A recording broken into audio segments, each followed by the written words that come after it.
Hello there, YouTubers, and welcome back to ReeYees Retro Toys. On today's episode, we are going to focus on part 2 of my retro toy collection, which features my many professional wrestling items and action figures from the 80s through early 90s. So like many young boys in the 80s, I grew up watching professional wrestling on TV, and I watched both WWF and WCW. I remember vividly my father getting us tickets to Beagley Center in Youngstown, Ohio to go see a live WWF event. And here is the program from when I was a kid when my dad took me to go see that event in January of '91. You can see British Bulldog on the cover, and on the back there's The Undertaker with Brother Love. Remember, he was his original manager.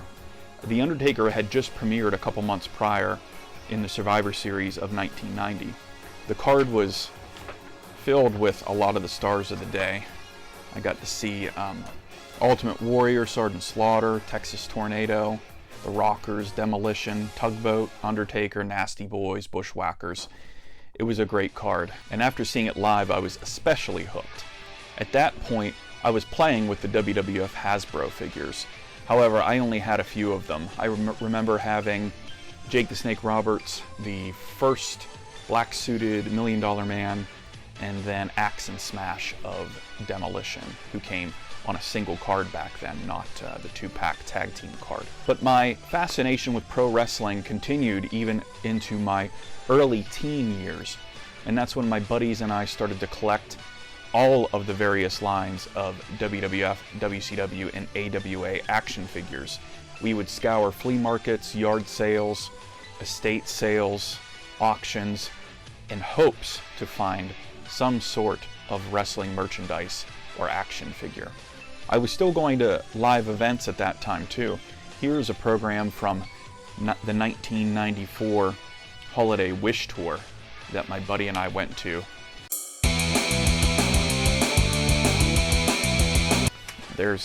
We saw Bret Hart, King Kong Bundy, Undertaker, IRS, British Bulldog, Razor Ramon, Double J, Smoking Guns, Bam Bam Bigelow. Again, it was a great card.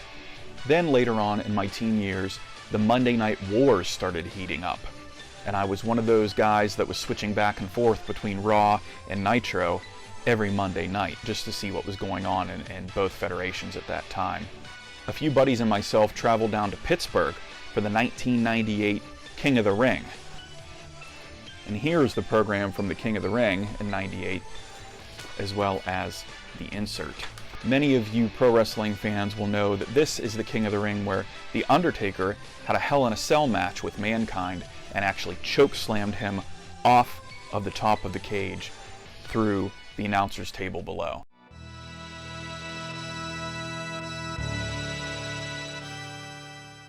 It's one of the most vicious moments in pro wrestling history.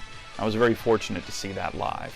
And speaking of vicious pro wrestling moments, we also got into a local federation called Extreme Championship Wrestling that was based out of Philadelphia, Pennsylvania. You can see we ended up going to different cards over the years. I think we went to a total of 4 ECW matches, including November to Remember in '97, Hardcore Heatwave, and Memorial Mayhem. I even have some of the programs from those ECW events, featuring Tommy Dreamer, Shane Douglas, and the Dudley Boys. So needless to say, I've been a pro wrestling fan pretty much my whole life. So now I'm going to take a deeper dive into my pro wrestling merchandise and action figures that I've been fortunate enough to acquire over the years. I hope you enjoy it. So here's my collection of the AWA wrestling figures. These were manufactured by Remco from 1985 to 1986. Will you look at this?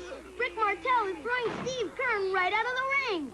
Oh my, and the Hawk has Stan Lane all tied up, and he's mad! The Battle Royale playset comes complete with 6 figures, referee, and official wrestling ring.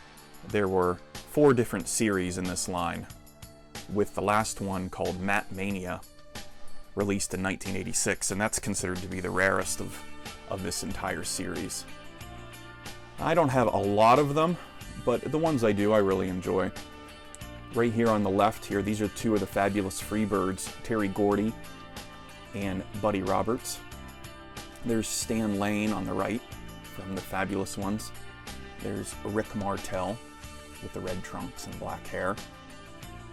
And there's Kurt Hennig there, later to be known as Mr. Perfect. There's Dick Werla, one of the referees in the Matt Mania series. And there's even a Larry Zbyszko figure. I find it funny that a lot of these molds to their faces, they do actually kind of look like the superstars. They all had the generic He-Man type body, but they did a pretty good job with their sculpts for 1985 and 86. And then here, sitting in the AWA ring, is the Nature Boy Ric Flair with his robe, and the Road Warriors Hawk and Animal. You can see Animal has seen better days as far as his face paint goes, but you can tell it's him. A lot of these characters came with different accessories like shirts, robes. The Road Warriors came with dog collars. And there's the AWA ring itself. You can see that there are wooden turnbuckle posts, and the ring itself is just a cloth over a wood ring. Let's give you a little close-up of the actual ring emblem there. There's the American Wrestling Association logo. They are kind of neat and a nice timepiece of early wrestling action figure history. And here is my collection of WWF and WCW wrestling buddies. Both lines were manufactured in 1990, with the WWF ones being from Tonka, while the WCW ones were from Toymax. Introducing WWF Wrestling Buddies. Wrestling Buddies from Tonka. Funk 'em, bop 'em. Wrestling Buddies are looking for action. WWF Wrestling Buddies, new from Tonka. Each sold separately. So here's my collection. I have the Ultimate Warrior with his championship belt, and the Immortal Hulk Hogan with his championship belt. You can battle those two out and recreate WrestleMania 6 for the championships. And then there's Mr. Nature Boy Ric Flair from WCW. You can see the obvious differences in the styles. WCW more had a flat face with just it drawn into the fabric, while the WWF ones went for a more cartoonish look and had the protruding nose come out as well. The $1 Million Man, Ted DiBiase, with his $1 Million belt. And Big Boss Man in his full uniform, and aviator sunglasses. And then Lex Luger from WCW.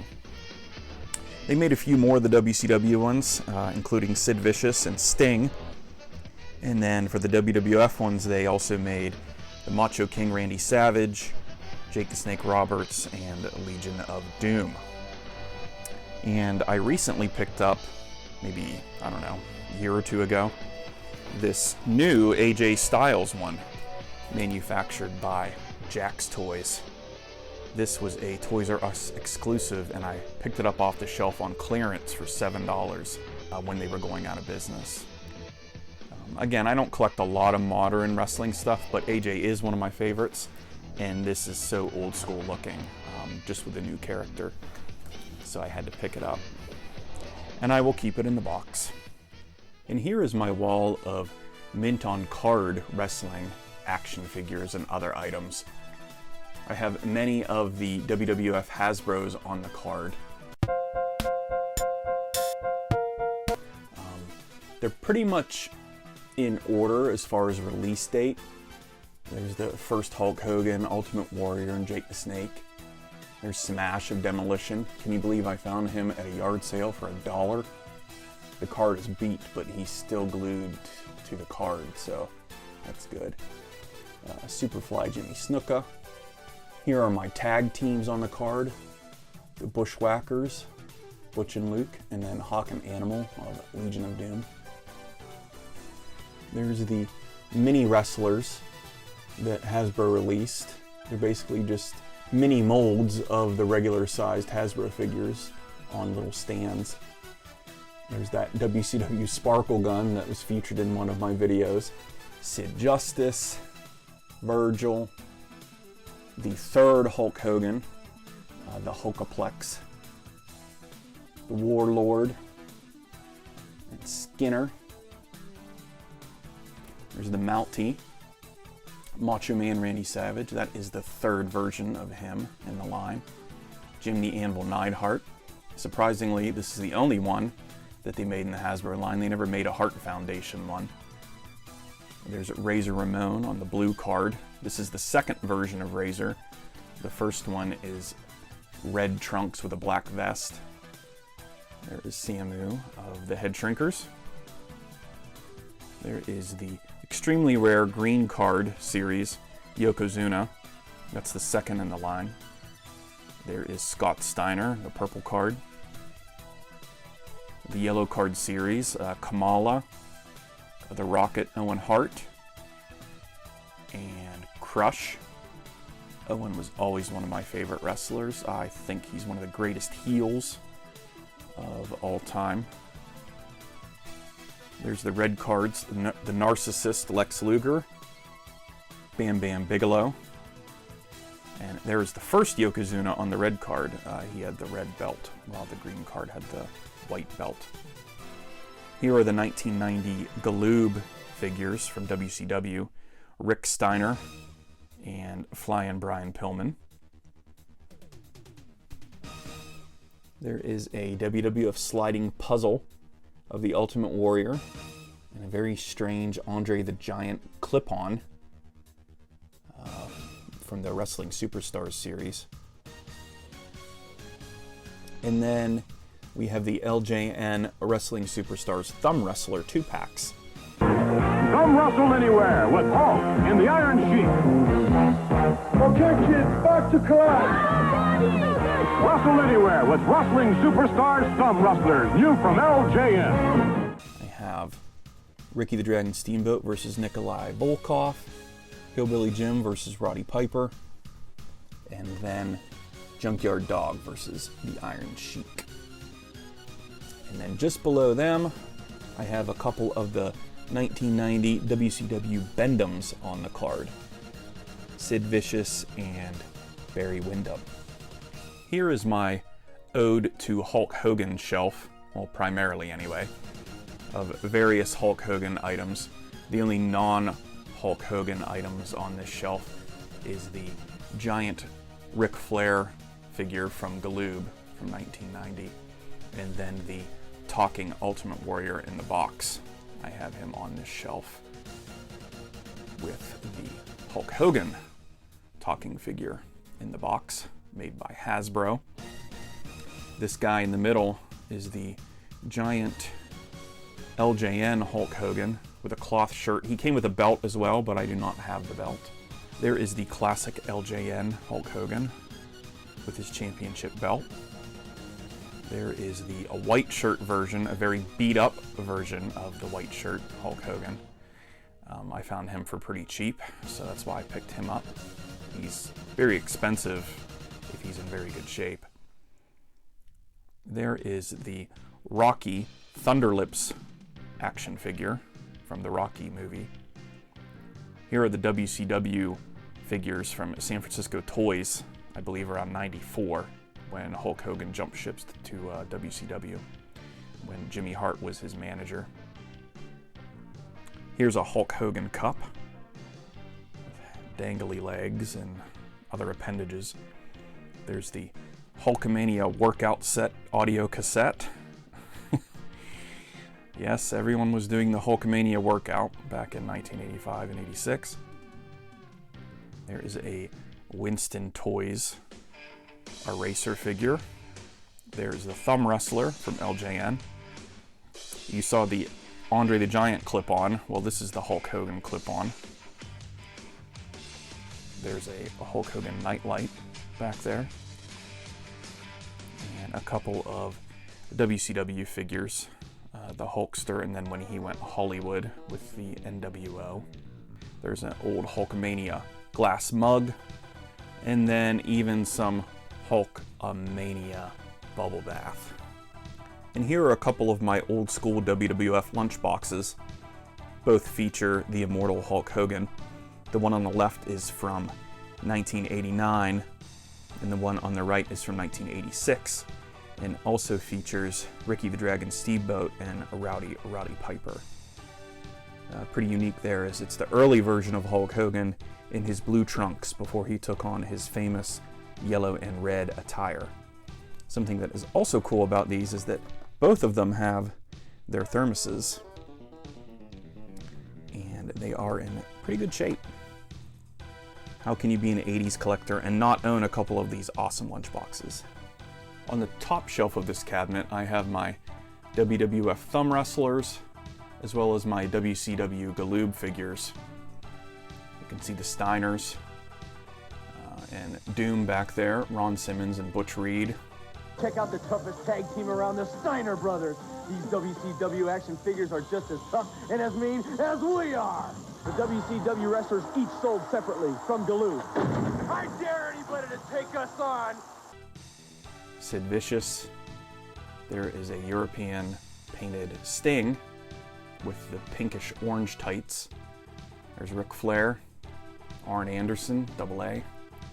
There's the original version of Sting with the blue pants. There's Barry Windham. Flying Brian Pillman is back there, as well as the Z-Man, Tom Zink. And all the way in the back are the Bendhams, Ron Simmons, Sting, and Arn Anderson loose.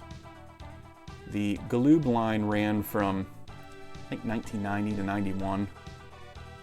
They weren't as successful as the Hasbro line that was out at the same time. And then I have my WWF thumb wrestlers, Iron Sheik, Big John Studd, Hillbilly Jim, Nikolai Volkov, Macho Man, JYD, and Roddy Piper. Here's one of my shelves of the WWF LJN line. The LJN line ran from 1984 to 1989. The black carded series in 1989 is definitely the rarest and most expensive and most desired of the line. I don't have a lot of those, if any, in my collection. With wrestling superstars, it's like having a real match right in your own home. Hulk Hogan and Big John Studd. But I do have a few of the rarer ones. Also some of the Bendhams there in the front. There's the British Bulldogs, Dynamite Kid and Davey Boy Smith with their tag belts. Jake the Snake, Macho Man and Elizabeth. The Hart Foundation, Jimmy Hart. A few of the other ones back there. There's Andre with the long hair. These figures are neat to have, but it's very hard to find them in good condition because they were just a rubber figure with paint on them, and the paint wore off really easily if you were a kid that played with your figures. And of course, we all did back then. That's what they were for. And here continues more of the LJN figures that I have, along with some of the Bendhams from LJN. Bobby Heenan, Mean Gene Okerlund, rest in peace, buddy. Superfly, Captain Lou Albano, Mr. Fuji. There's Kamala. He's kind of harder to come by. Slick, Greg Valentine. There's the short-haired version of Andre the Giant, Roddy Piper with his kilt. Classy Freddie Blassie and Ken Patera. Tito Santana. And I even have the Sling 'em Fling 'em wrestling ring. And now you can fly 'em and flip 'em in the Sling 'em Fling 'em wrestling ring. Wrestling superstars and new wrestling ring, each sold separately from LJN. In the box, complete. That was a fantastic flea market find for about $10, I think. I definitely didn't leave that behind. So here's my collection of the loose WWF Hasbro figures. The Hasbro line ran from 1990 to 1994.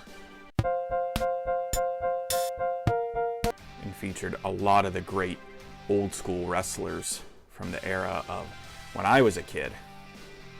You can see him back there. There's Skinner and Berserker, the second series Bushwhackers, $1 Million Man, Brutus the Barber Beefcake, the Steiners, Sergeant Slaughter. There's the fourth Hulk Hogan, Macho King, Demolition, Warlord, Akeem, Big Boss Man, Coco Beware, Jim Duggan. And here is the retro line that Mattel is currently producing in the style of the old school Hasbros. Of course, I have to be collecting these as well. I have all those on the cards right now, but these are my loose collection. The first Ultimate Warrior, Nails, Rick the Model Martel, Shawn Michaels, Mr. P, Mr. Perfect, Texas Tornado, Kerry Von Erich, Bret the Hitman Hart, Doink, Steamboat, The Rockers, The Natural Disasters, Earthquake and Typhoon. There is the first Razor Ramon, Repo Man, El Matador, Head Shrinkers, Giant Gonzalez, Marty Jannetty, Tatanka, Papa Shango, Mountie, British Bulldog, Honky Tonk Man, Dusty Rhodes and Andre. They're pretty hard to find, especially Dusty Rhodes. There is the second Ultimate Warrior, the Nature Boy Ric Flair, the Red Card Series Bret Hart, Mr. Perfect, Macho Man, the Nasty Boys. There's the Undertaker there, hiding behind Dusty. Ravishing Rick Rude, Jake the Snake, Sid Vicious, or Sid Justice rather. And then at the top shelf here are the extremely rare Green Card series, featuring Billy and Bart, the Smoking Guns, Yokozuna, Ludwig Borga, the Crush version when he was a heel with his face paint, Adam Bomb, and the 1-2-3 Kid. And this Hulk Hogan here was the mail-away exclusive in his red outfit. Right up front, I have hard copy prototypes of different figures produced for Hasbro. These came directly from a former Hasbro employee, which is why they look the way they do. They are prototypes. So this is when they were molding Scott Steiner. They used Crush's body and then they molded a new face for Scott. And then here is a Jim Duggan figure. And this must have been when they were producing the Ric Flair one, because it has the Ravishing Rick Rude body with a Ric Flair head. And there is a Repo Man. I'm not exactly sure which body they used for that, but I know it was used again. And then they molded the Repo Man head. And then they took a Jim Duggan body and molded a new head for the Berserker. So those are a nice addition to my collection. I've had those probably since '94. Actually, my buddy Casey, it was his brother who worked for Hasbro. So I was fortunate to grab those up. So that was my pro wrestling collection here at ReeYees Retro Toys. I hope you enjoyed this episode, and if you did, don't forget to hit that like button, subscribe to my channel, tell your friends, tell your family. They may get a kick out of all this stuff. If you're an 80s nostalgia fiend, you might dig this channel. Tell some people about it. Anyway, thank you for watching and keep on hunting.